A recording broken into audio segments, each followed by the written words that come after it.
You're listening to Over the Oxer podcast with Tracey Cole for all things to do with the mind for equestrians. So this week I am really delighted to welcome Louise Tayler, and Louise is an ADHD business coach, and she specialises in helping business owners who know exactly what they need to do, but because they have ADHD, they can't make themselves do it.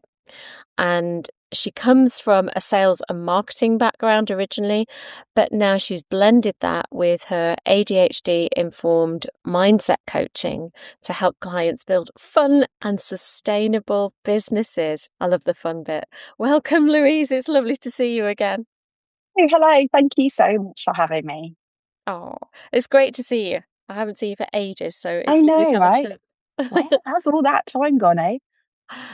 So for people who don't know you, then can you tell us a little bit about yourself and how you came to specialise in ADHD? Okay, so it's always hard to know, like, how far back do I go? Because if I was going to go all the way back to, my first kind of entry into like the business world, we could go all the way back to the 80s when my mum was an Avon lady and she had all the makeup and all the sort of sample boxes, and she didn't do anything with it, but I sold it to all of my friends. So I've always been, and I didn't sell it for money, I just because it was fun. So I've always been that kind of person who's always interested in sort of talking to people, products and selling things. I think it's just comes from being a naturally outgoing person. So obviously I went through my career, didn't do great at school, obviously. And when I left school, the only real option available to me was to get a job in sales. And then cut to having children. And I decided to set up my own business.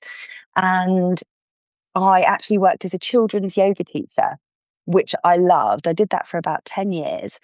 And again, I could lean into all those sales skills that I learned as a salesperson.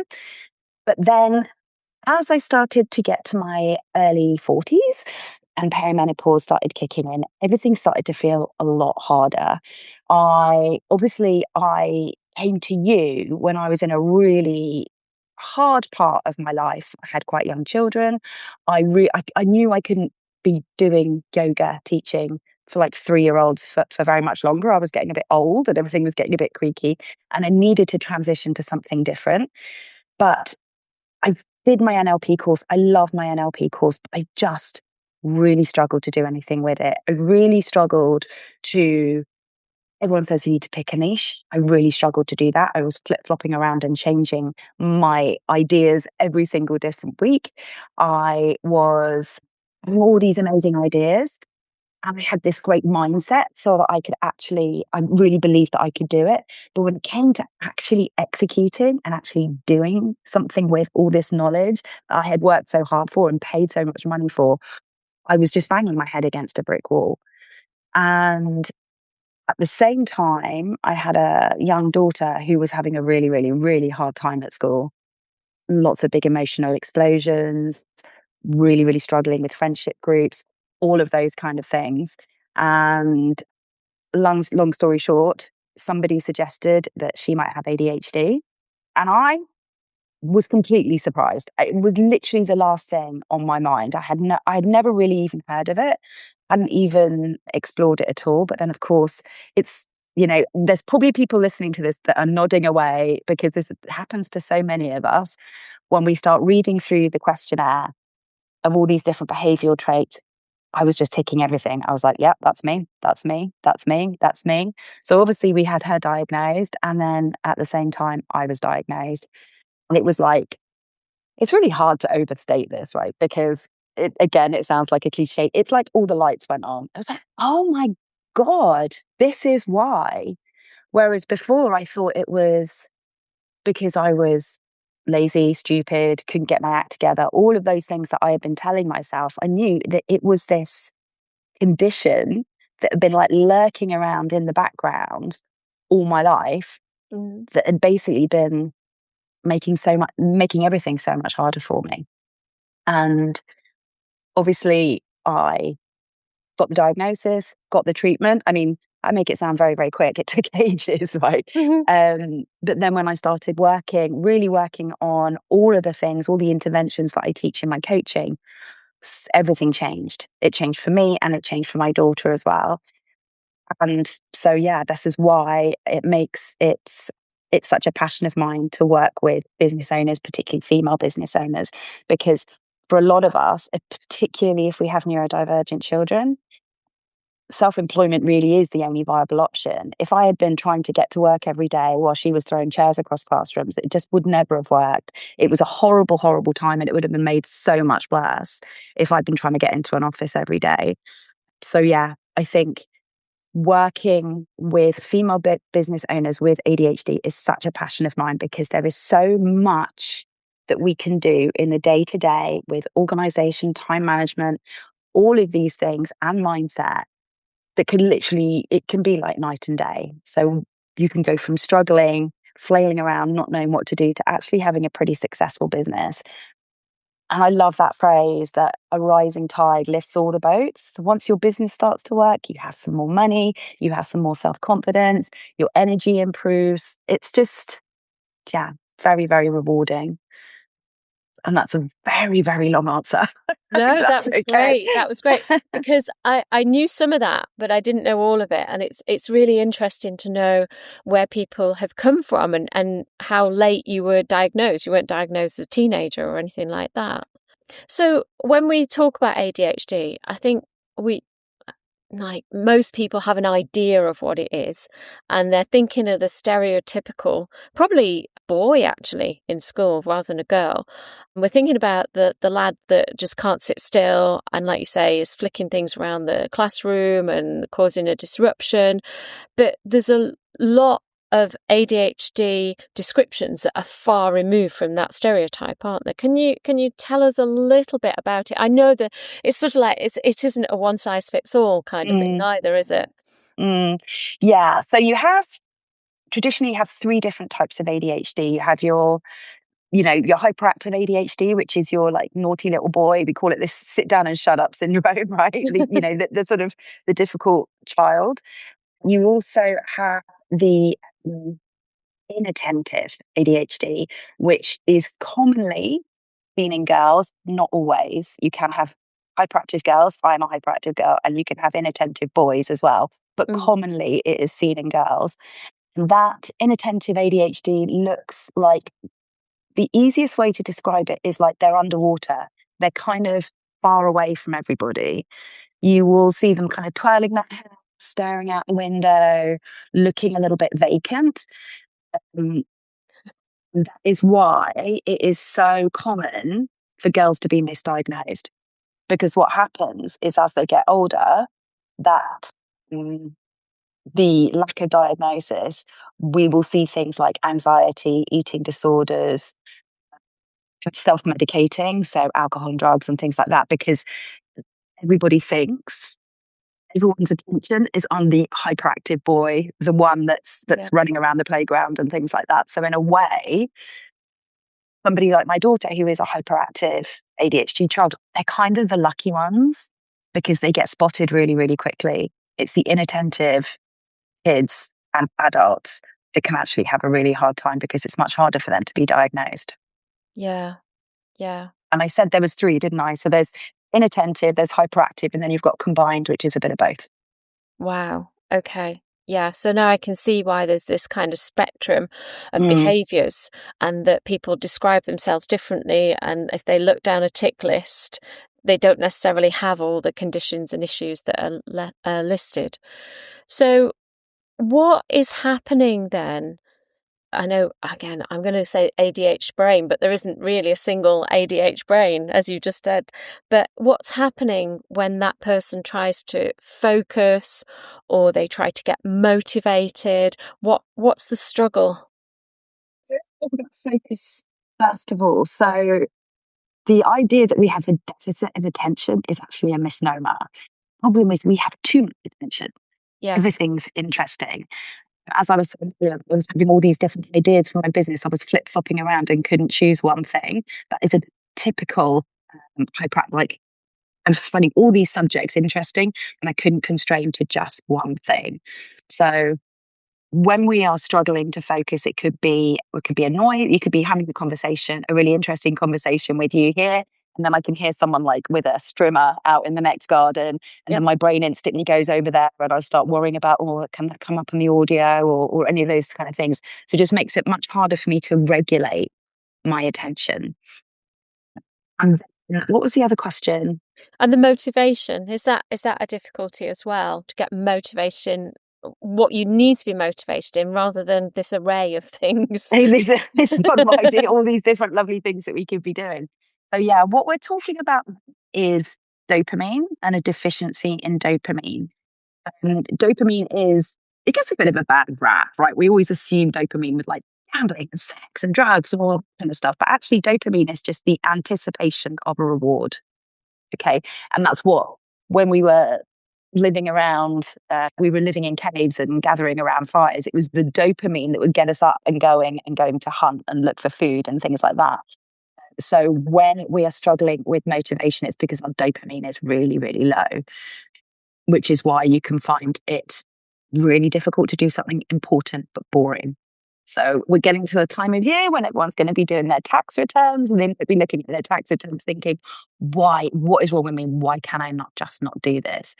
Even though they know they're going to get a fine, even though they're making it hard for themselves, it's because there is zero dopamine in that particular task, which is why you might find you go on island and buy shoes or something like that when you're supposed to be doing something really, really important.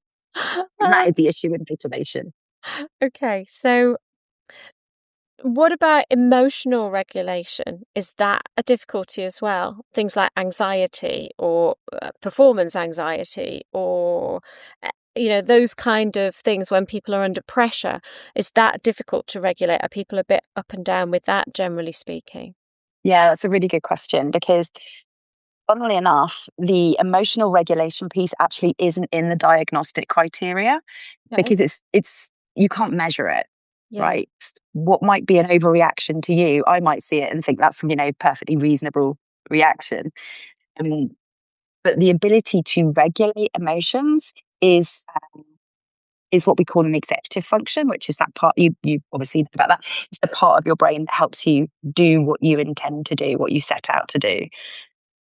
And yeah, so it can be when we get very angry. What happens is we will flash up and get very, very angry, and then we will have a really hard time moving on from that anger. And then if you want to throw impulsivity in the mix, which is another one of the problems, that so we have a hard time managing our impulsivity. So when we get debated, you could call that anger. And then you put in a bit of impulsivity, that's when we will do stuff like hit someone or fire off an angry email or shout at our kids or something like that. And then you will have the down regulating when you come down from that period of stress, and then you get really upset with yourself and you feel terrible for the way that you behave. So it can be constantly living on this roller coaster.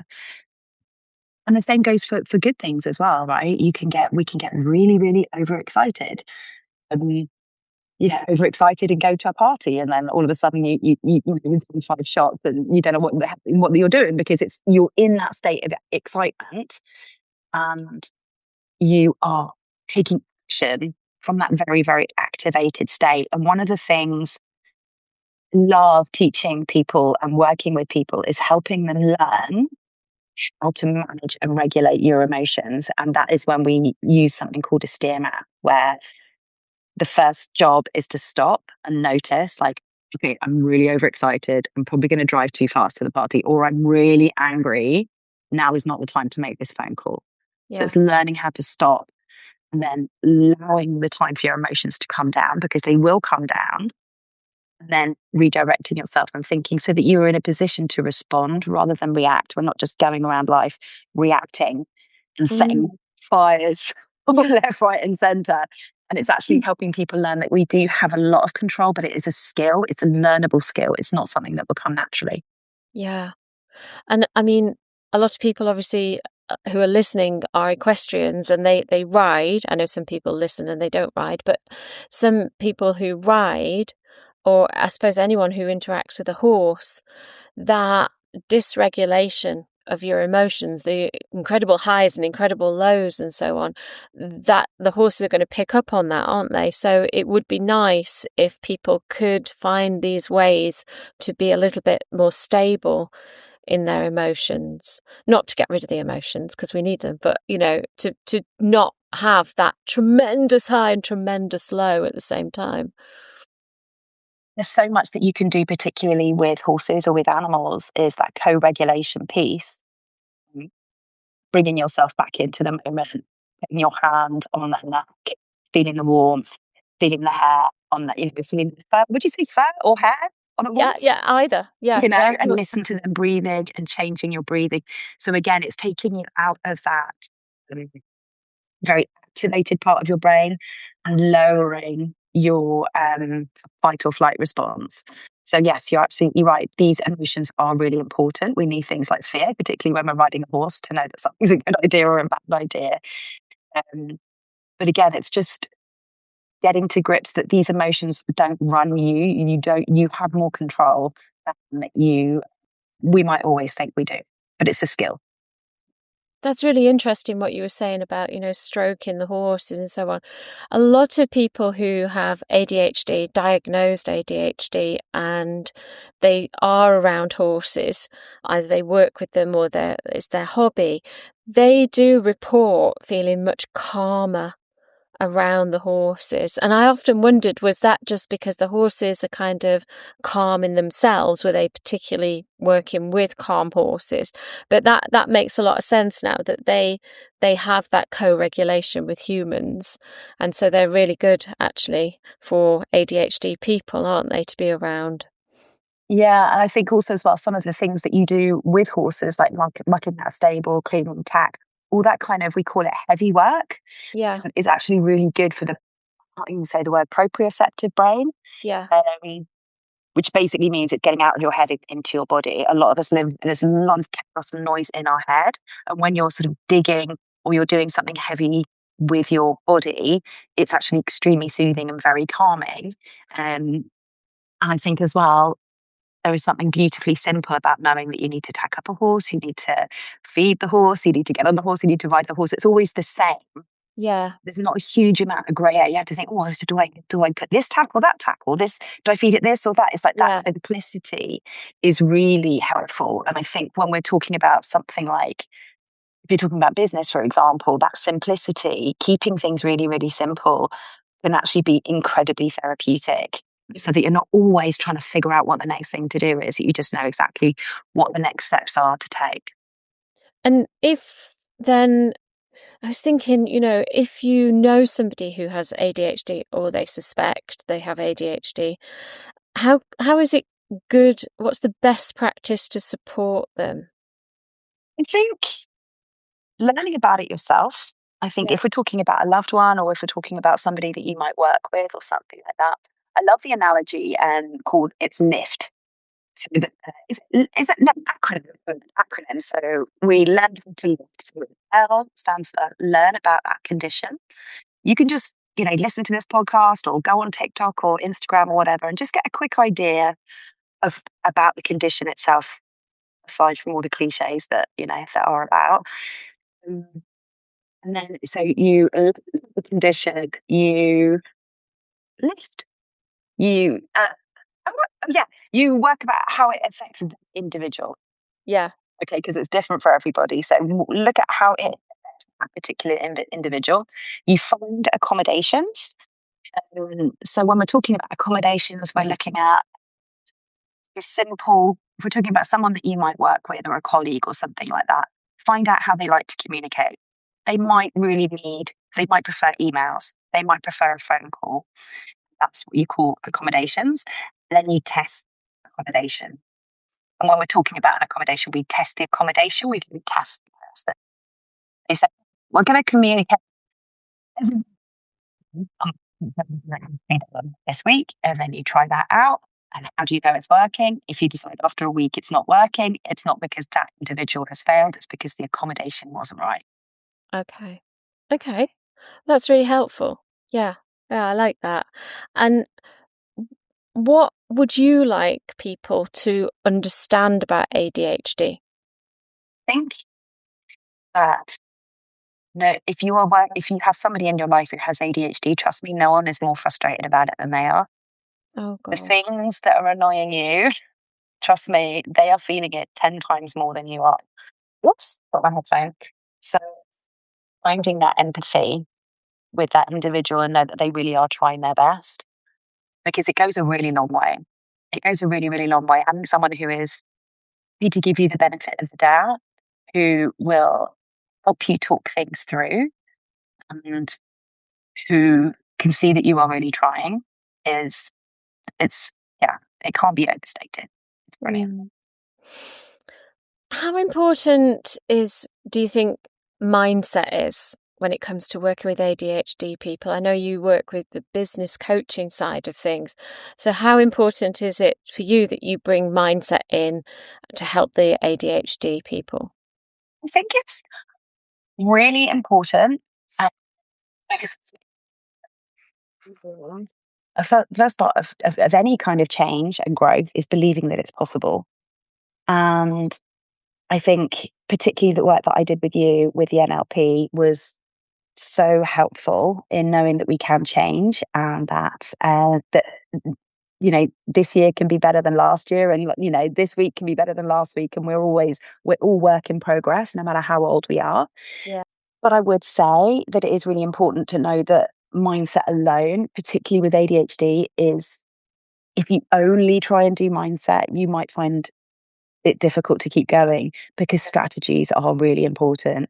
If I think, as I was explaining earlier, when I sort of set up my business, I had all the mindset, but none of the strategy. And I just felt like I was just banging my head against a brick wall all the time. So if you can bring both in together, in terms of you've got your mindset and you've got your time management and your emotional regulation techniques and all of those things, then, forget about it. You'll be unstoppable. Yeah. Absolutely.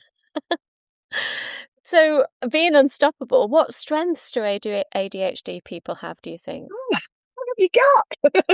I think you only need to look back in history or look around the people that we have in our society today. Richard Branson, Stephen Bartley, some people, I don't know how you would prove this, but some people say Einstein had ADHD. There is so much evidence in history that people with neurodivergent brains are extremely capable. And we have depth of creativity and knowledge and the ability to notice patterns.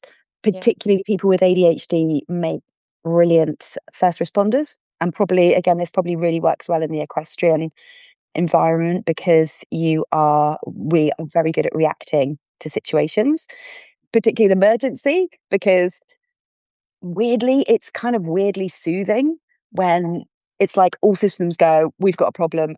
You want somebody with ADHD in that room, because they will be able to cut straight through the noise and be able to actually solve the problem. When everyone else is running away from the danger, ADHDers are running towards it. So yeah, because none of this has anything to do with intelligence. People can, neurodivergent people can be, not all of us, we're not all geniuses, but you know what I mean? It has nothing to do with it. You could be the smartest person in the room who can never find your keys and can't remember where you could park your car, right? It has nothing to do with that. So there are lots and lots of strengths, but sometimes it can be difficult to unearth them because it's behind this like wall of fog, which you'll find a lot of people will say things like, I know I'm capable of more, but I just can't do it. Yeah. I can't understand why I can't get it together. It's like that kind of thing. Yeah. It's difficult. And it's like you were saying, they know what to do. They don't need to be coached into what to do or what would be best to be done. But this, like you say, this block, this fog that's in front of them that just stops them from doing it, which must be incredibly frustrating. Yeah. And I think particularly when we're talking about trying to do anything on your own, a lot of us are verbal processors. So we need to talk it through with somebody. So if you're sitting on your own at a desk, not knowing where to start and what to do next, things like finding someone to talk to about it is really, really helpful. Not just a coach. If you can't afford a coach, that's fine. Like find a patient partner or a good friend who you can like talk it through with. And also like brain dumping. writing notes is incredibly helpful because it just gets the noise out of your head and down onto some paper so you can figure out what needs to be done next. Yeah. What do you suggest somebody does if they suspect that they have ADHD? So they think that they've got all these different symptoms. What's the process for diagnosis? Because it's quite long-winded, isn't it? Yes. Yes, I would definitely say get on the diagnosis pathway. It's different for different areas. So just because you read in the papers that it's 7 years, it doesn't necessarily mean that that's going to be the case in your area. So number one, talk to your GP. Again, that could be something that maybe you might want somebody to hold you accountable to that, because it's so easy just to be like, oh, I'll do it later, I'll do it later. So I would say that's definitely a really good place to start. But also there are lots and lots of lifestyle things that we can do that will really, really improve your ADHD. For example, exercise. Physical movement is proven to be as effective as medication. Yeah, for calming your brain, and it obviously increases endorphins, it helps regulate dopamine, it's all of those stuff. Having said that, if you are somebody who is struggling to get off the sofa, it's kind of unfair to expect them to get up and go for a run around the block. Do you know what I mean? But if you can just put your shoes on and go for a walk, that will help that will do something. So try not to do nothing, whatever you can do. Alcohol is like kryptonite.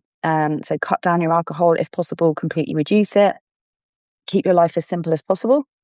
And that is mental clutter. So all the things that you need to do, like if you're walking your neighbour's dog, stop doing that. If you are adding loads and loads of stuff into your life that doesn't necessarily need to be there, cut as much of that stuff out as you can. And then also physical clutter as well. One handbag, one wallet, like things like that you'll find some people will be listening to think, oh, I remember I decluttered my wardrobe and it felt amazing. Yeah. And that's because it's so soothing for your brain. So all these little interventions you can do, which are hugely helpful. And also, be really kind to yourself, like lean into it, because it's not a character flaw. It's a way of being. And there is lots and lots you can do without a diagnosis to be able to feel better incrementally, day by day. Because really and truly, diagnosis is just a piece of paper from the doctor, right? It doesn't really change anything. When you can actually lean into it and learn what works for you and find someone who you can talk to about it, it goes a really, really long way. Yeah. Yeah. That self-compassion as well, like you're saying, that's so incredibly important, isn't it? That people don't beat themselves up because they're not doing the same as somebody else in their household or some co-worker, or they're not thinking the same, and they're getting frustrated. And just being aware that even if you're not diagnosed, like you say, you could possibly have ADHD, and this is why your brain just functions differently. 100%. And it's also worth saying that there is support that you can access without a diagnosis. For example, access to work, which is the government funded support that we can get, which will help pay for equipment. It will also help pay for coaching. Yeah. And you do not have to have a formal diagnosis for that. All you need to be able to do is demonstrate that you are struggling with ADHD symptoms. So there is a huge amount that you can do while we're waiting. So again, when we're talking about mindset, focus on what you can do, because there's tons. It's very easy to focus on the thing that's hard, like the diagnosis. Oh, I've got to wait for ages, so I might as well just sit around and not change. There is loads you can do in the meantime. Yeah. And of course, people can look you up as well. So where can people find you on the internet and on socials? How can they contact you? Okay, so my website is understanding-adhd.co.uk. You can contact me through there, or you can find me on Instagram, which is Louise_ADHD_coach. We're going to have show notes, Tracey, because I'm not Yes, 100% we sure are. that's right. Something about ADHD and Louise. No, it's if you put the link in the show notes and it will be there. Brilliant. And I'm very happy to answer any questions. If anyone has any questions about access to work or working with me or anything like that, no obligation, just pop me an email and I'd be happy to help. Super. Thank you so much. Thank you very, very much. The last thing was that you had a little follow-through formula as well, which is a free 5-day course, isn't it, as well? that you've Yes. offered. Tell us Yes. about that one. Okay, so it is a 5-day course. You will get an email every day for 5 days, and it is designed to help you move out of procrastination into action. It breaks down all the key strategies, the 5 key strategies that we would use in coaching. So you can have a way of learning these skills and practicing them. And ideally, you want like one thing that you're trying to achieve. So maybe I'm trying to think what an equestrian would need if you were trying to, I don't know, you were trying to get a jump. That is that Yeah. how you would say it? Yeah, Yeah, you if there could was a do jump that that. you were trying to master, or there Yeah. was a particular horse that you're struggling with, or something Yeah. like that, and you want to say by the end of 5 weeks or 5 days, you want to have this thing done. The Yeah. follow through formula will help you. It will break it down so you can take it step by step every day. And at the end of the 5-day course, you will have a result. Hey, I like it. Is that on your website? Yes. And again, if you DM me on Instagram and I can send it through to you. Okay, lovely. I will do, and I'll put that in the description box in the show notes. Thank you so much. That has been so interesting and so informative as well. I love what you do. It is absolutely brilliant. And I would always tell people who've got ADHD to head towards Louise. Oh, thank you so much. It was great to see you. And yeah, thank you so much for having me. It was great.